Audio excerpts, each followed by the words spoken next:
Hola, como hemos venido conversando a lo largo de estos videos instruccionales, la visión actual de la evaluación no solo está orientada a su carácter medicionista, es decir, a realizar exámenes escritos y calificados mediante puntuaciones cuantitativas.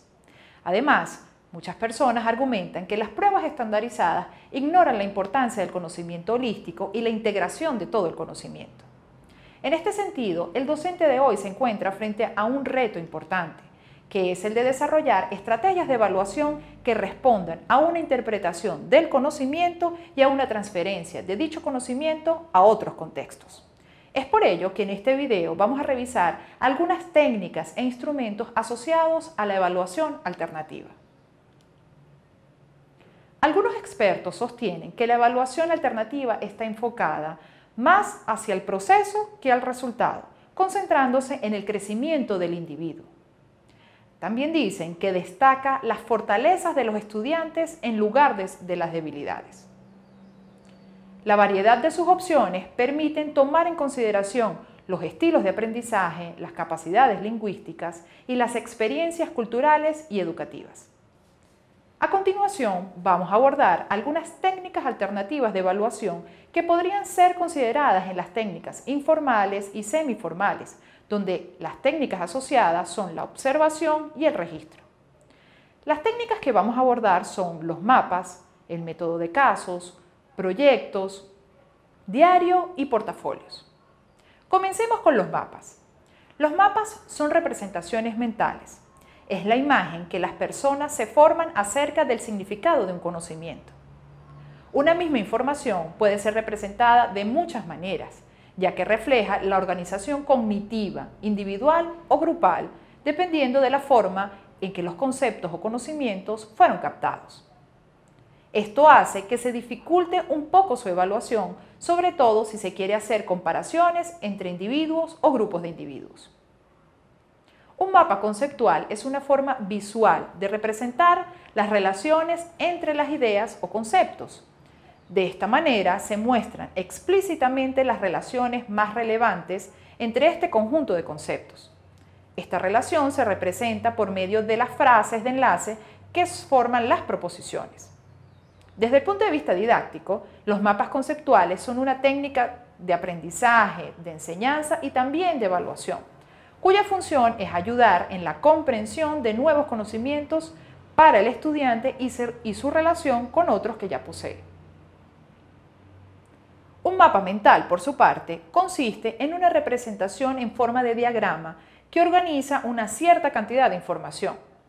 Cada mapa mental es propio y está ligado a las personas que lo construyen, ya que es su forma de estructurar las ideas. En ella puede incluir conceptos, imágenes y relaciones entre ellos.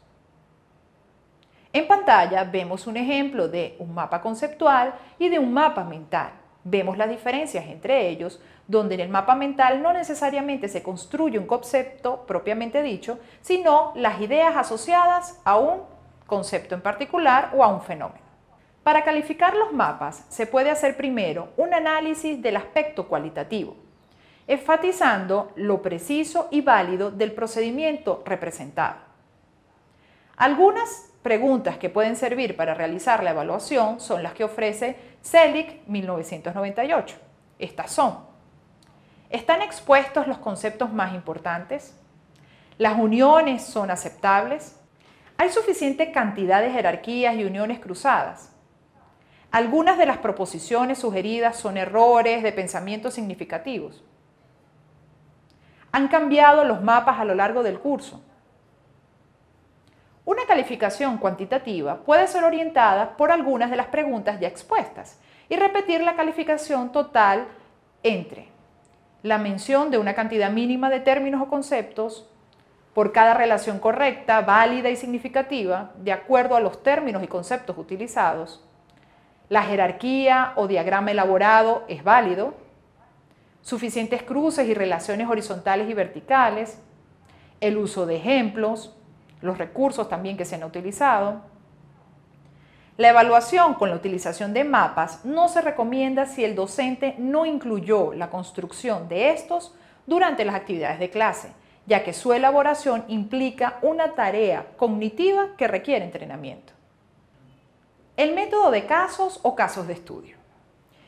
Otro método que ha sido asociado y que ofrece un gran apoyo a la utilización de la técnica de resolución de problemas es el método de casos. La evaluación con este método se realiza resaltando una situación que se llevó a cabo en la realidad o en un contexto semejante al que los estudiantes están o estarán inmersos y donde habrá que tomar decisiones. El relato debe contener información suficiente relacionada con hechos, lugares, fechas, nombres, personajes y situaciones. Dependiendo del propósito del profesor, el planteamiento del problema puede o no estar oculto para que el estudiante lo identifique. A continuación se enumeran los pasos a seguir en la resolución de casos. Primero, identificación, selección y planteamiento del problema. Búsqueda y planteamiento de alternativas de solución. Comparación y análisis de las alternativas, contemplando ventajas, desventajas, consecuencias y valores involucrados. Planteamiento de suposiciones o hipótesis, de acuerdo a la lógica, la experiencia y el sentido común. Toma de decisiones y formulación de las recomendaciones. Por supuesto, la justificación de la opción seleccionada, en este caso, la investigación y utilización de la teoría que nos llevó a tomar esa decisión. Y finalmente, planteamiento de la forma de llevar a cabo la decisión. La utilización del método de casos permite evaluar la forma en que un alumno es probable que se desempeñe ante una situación específica, sus temores, sus valores, la utilización de habilidades de pensamiento, su habilidad para comunicarse, para justificar o argumentar, la forma en que utiliza los conceptos y la forma en que utiliza lo aprendido en una situación real. Además, es importante mencionar que el propósito del método es evaluar la forma en que el participante pone en práctica su habilidad de preparar reportes escritos. La evaluación para el método de casos se puede realizar a través de la observación con una discusión en el salón de clases o utilizando una rúbrica. Proyectos. A través del proyecto se pretende realizar un producto durante un periodo largo de tiempo. Aparte de demostrar sus conocimientos sobre las asignaturas específicas, se puede evaluar la habilidad para asumir responsabilidades, tomar decisiones y satisfacer intereses individuales.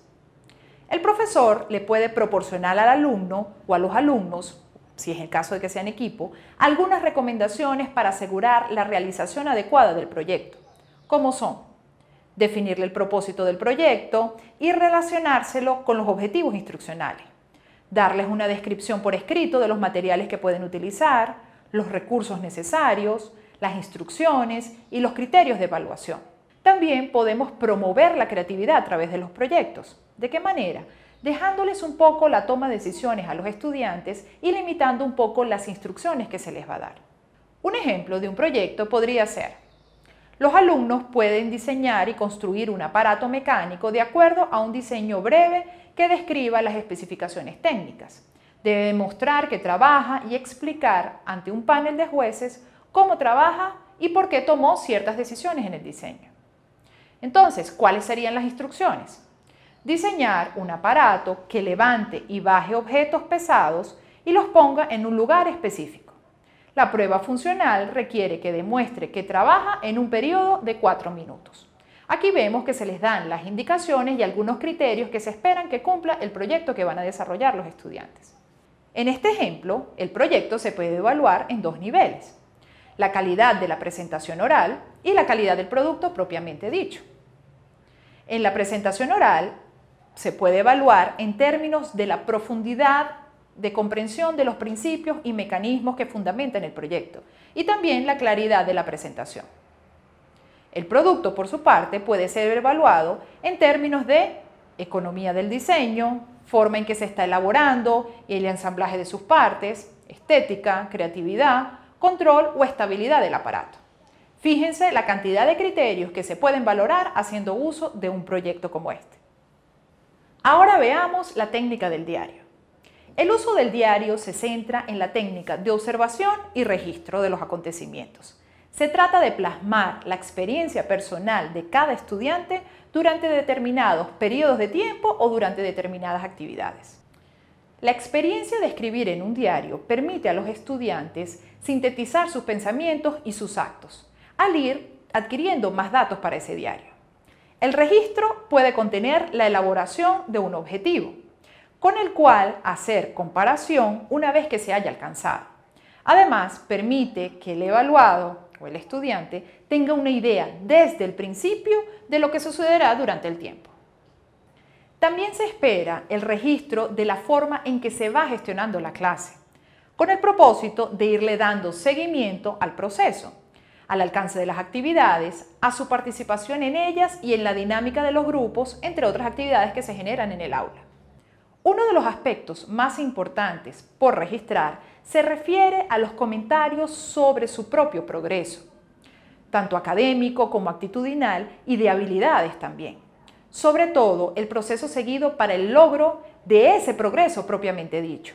Esto los sensibiliza sobre sus propios modos de cómo aprender. Esto es un proceso metacognitivo. Costa, 1998, sugiere algunas ideas que pueden tomar los estudiantes a la hora de elaborar un diario. Estas son: lo que me intriga es, una de las preguntas que quiero hacer es, otro punto de vista es, estoy confundido acerca de, entonces significa que, entre otras. El diario es una técnica que se utiliza principalmente para la autoevaluación. Sin embargo, el docente puede hacer la revisión del diario siempre y cuando desde el principio esto haya sido definido y estén muy claros cuáles son los elementos que él va a evaluar. En ese caso, se puede aprovechar en una sección para que los estudiantes coloquen las dudas o las confusiones que se hayan presentado a lo largo de las actividades. De esta manera, el docente en cada clase o en la semana podrá aclarar estas dudas. Es por eso que se recomienda que se deje unos minutos de cada clase para que el estudiante pueda llenar el diario. Ahora hablemos del portafolio.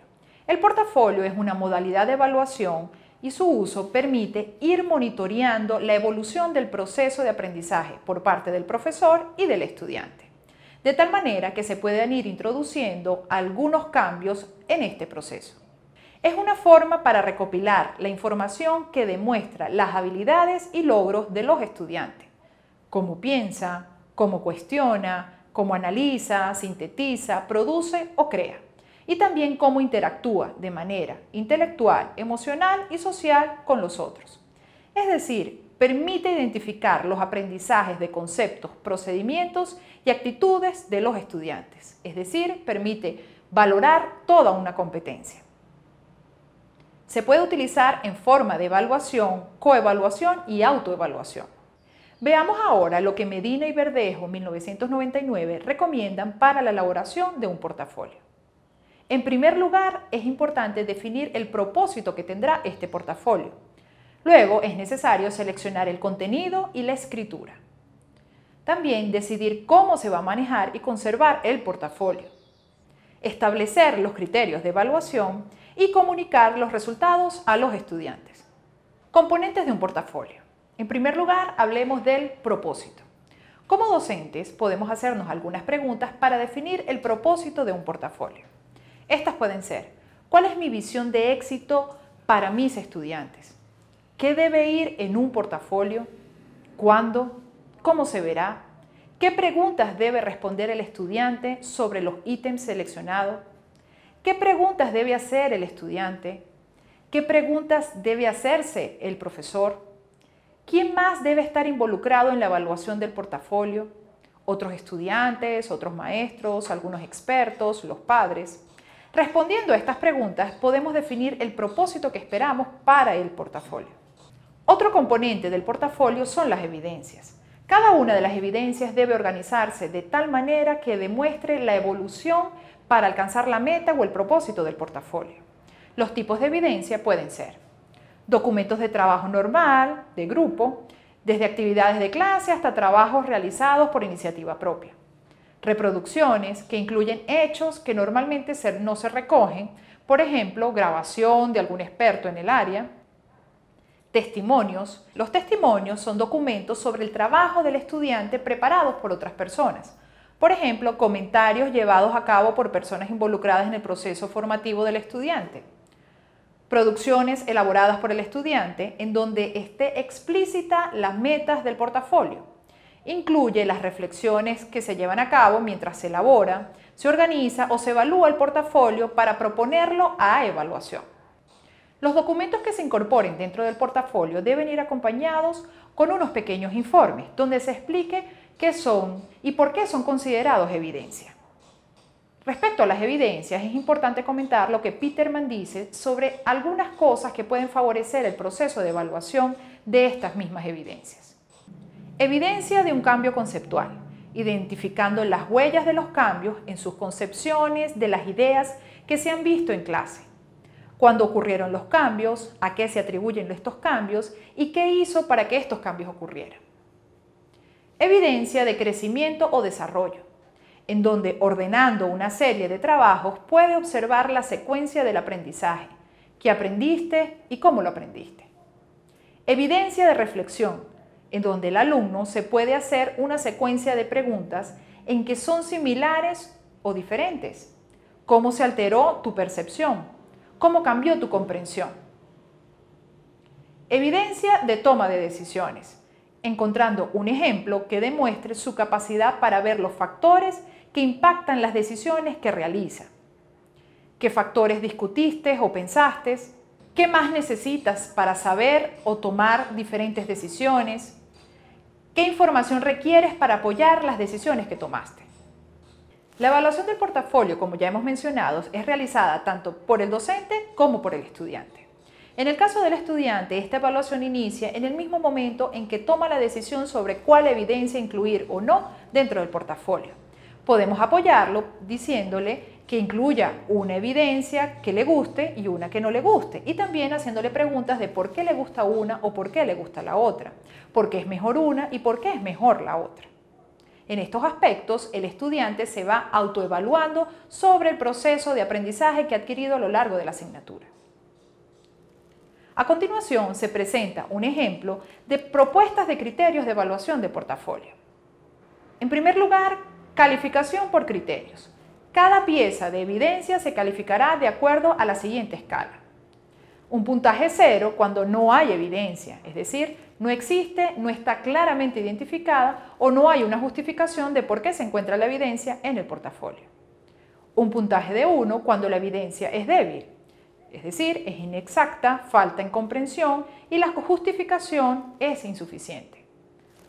Puntaje de 2. Esto ocurre cuando la evidencia es suficiente, es decir, exacta y sin errores de comprensión, pero la información del contenido de la evidencia no presenta conceptos cruzados, las opiniones no están apoyadas por hechos referenciados y se presentan sin la postura del estudiante.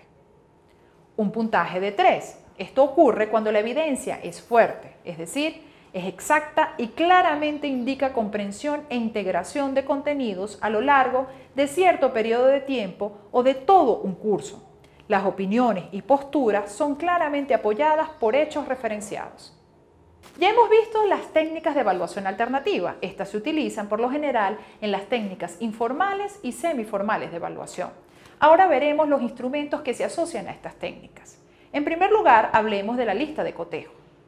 Una lista de cotejo consiste en una serie de enunciados y espacios en blanco en los cuales el examinador registra la presencia o ausencia, un sí o un no, de un conjunto de operaciones, conductas o características bien definidas.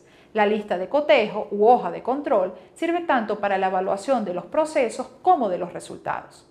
Es decir, una lista de cotejo también se pudiera utilizar dentro de las técnicas formales de evaluación. Escala de estimación. Constituye un mejoramiento de la lista de cotejo, donde cada pregunta o cada rasgo es registrado tomando en cuenta la presencia o ausencia de este rasgo a evaluar y el grado de intensidad del mismo. Por ejemplo, puede ser excelente, muy bueno, bueno, regular y deficiente. Rúbrica.